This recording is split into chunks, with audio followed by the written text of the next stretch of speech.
तैनाती कलअदम करार देने की दरख्वास्त पर समाअत अदालत ने केस की समाअत बगैर कार्रवाई के गर्मियों की अदालती छुट्टियों के बाद तक के लिए मुलतवी कर दी है। तफसीलात जान लेते हैं बोल न्यूज़ के नुमाइंदे अब्दुल रहमान से। अब्दुल रहमान, क्या तफसीलात हैं?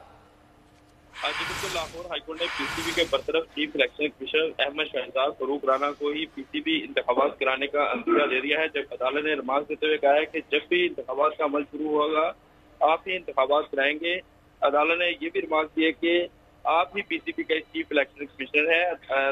लाहौर हाईकोर्ट के जस्टिस शाहिद करीब के रूबरू बरतरफ chief election commissioner PCB Ahmad Shahzad Farooq Rana के वकील आबद साकी से अदालत में पेश हुए और उन्होंने अदालत को आगाह किया कि ये पीसीबी के इंतखाबात का मामला है और इसीलिए इस मामले में एमरजेंसी भी है, जिस पर अदालत ने रिमांड देते हुए कहा कि अभी इंतखाबात तो नहीं हो रहे, नई मैनेजमेंट कमेटी तश्कील पाई है, जब भी इंतखाबी अमल शुरू होगा आप ही कराएंगे।